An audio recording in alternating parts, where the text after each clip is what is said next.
Okay guys, magandang hapon at welcome back sa ating channel. May gagawin tayo ngayon, isang Garmin Peacefender 151. So ang problema nito guys ay ayaw siya mag power. So guys, na kabit na natin sa ating battery yung tong cord. Ayan guys, so ipa-power lang natin guys. Ayan guys, wala pa rin. Pero sabi ng may-ari, wala na daw itong kailangan pindutin pa kasi pag salpak nito guys, at naga-automatic na daw ito mag-open na siya ng kanyang sariling open na. Pero wala pa rin siya. So i-check muna natin to guys, yung kanyang dulo kung may output ba siya ditong naglalabas. So gamit tayong digital tester. I-check lang natin to guys kung mayroon siyang voltayeng lalabas. Naka-range tayo guys sa DC. Pasensya na kayo guys, siguro nagtaka kayo kung iba yung lamisa natin ginamit. Ayun yung dati kasi may ginagawa tayo doon. So kaya dito muna tayo nagpisto ngayon. So check lang muna natin to guys, yung kanyang dulo. Tingnan nyo lang sa tester guys kung may voltahe bang lalabas.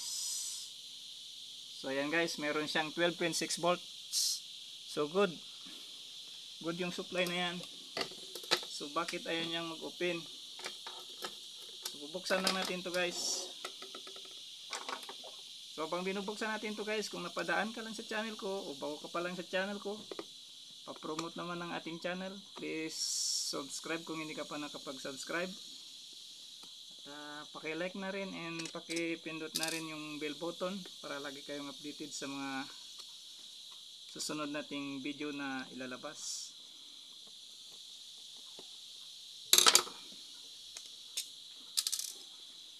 So ayan guys, nabuksan na natin.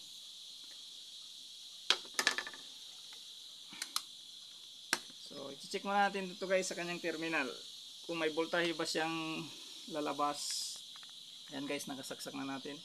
So iti-tester natin dito guys, check natin dito kung tumagos ba dito yung voltahe. So ayan guys, tingnan nyo lang yung ating tester, lagyan lang natin ng ilaw. Naka-range pa rin tayo sa DC guys. So ayan guys, meron siyang 12.7 volts.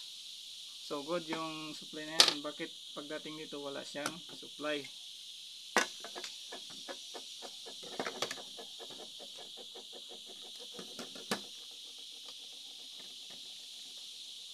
So magre-rinse tayo sa buzzer muna tayo. I-check natin dito sa filter galing ng terminal, pantang diode.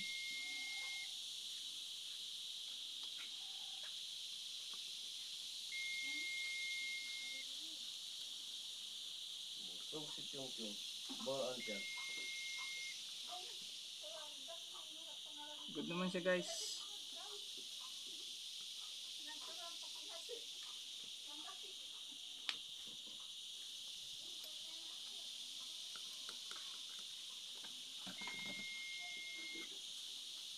Good naman siya guys, kanyang terminal.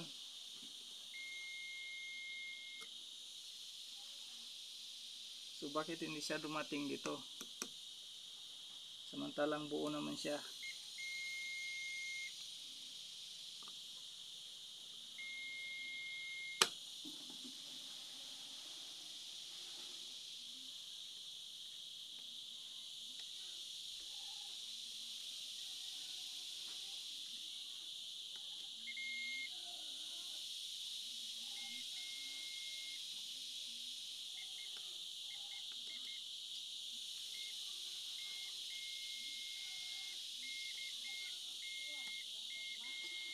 So open guys yung kanyang capacitor is MD.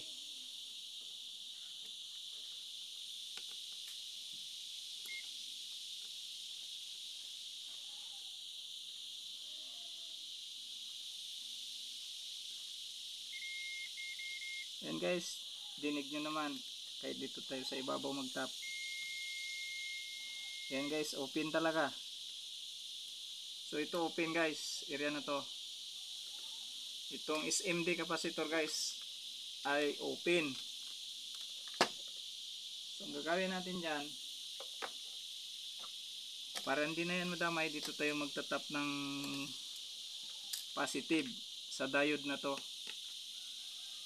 So guys, yan o, diode to guys. Ito yung kanyang positive.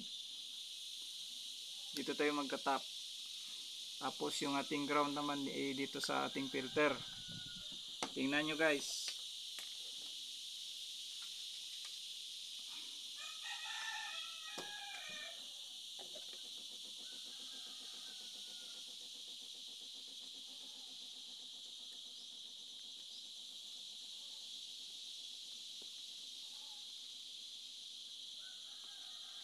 Kuha lang tayo ng wire guys.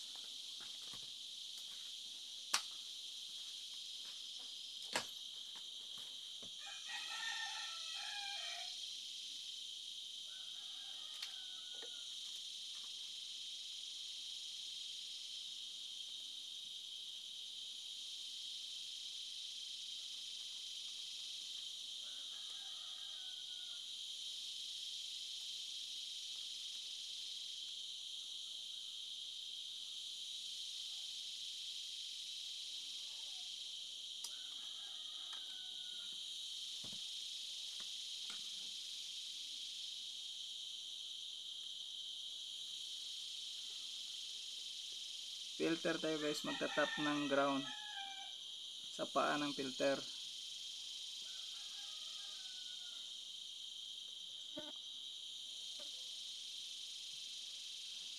Marami na akong gawang ganito guys, pero ito iba namang brand ito. Kaya ginawaan ko na lang ng video kasi ibang brand ito.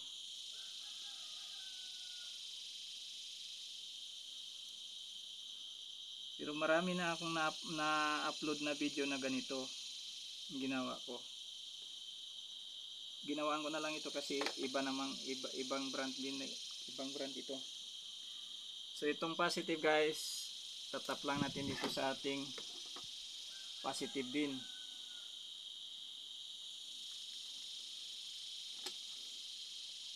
At ito naman yung ground. Yan o, kita nyo ba? Diyan tayo nagtap sa positive. So may diode. Itong ground dito sa kanyang filter. So itong ground, lalagay lang natin dito. Subukan natin kung mag-o-open na ba siya. Oh, yan guys. Good na siya guys. Nag-open na siya. Yan o. Oh, good na siya. Simulator lang siya guys kasi hindi nakakabit yung kanyang mata. Pero good na yan siya. Kasi yung problema lang naman nito, walang power. So yan guys, good na siya.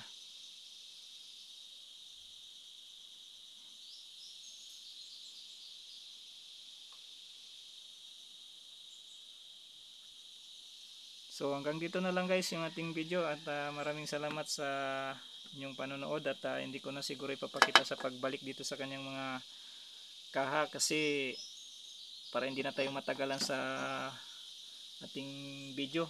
At ang gagawin ko dyan, bubutasan ko na lang dito guys. Marami na akong video dyan na binutasan ko dito, pinakita ko.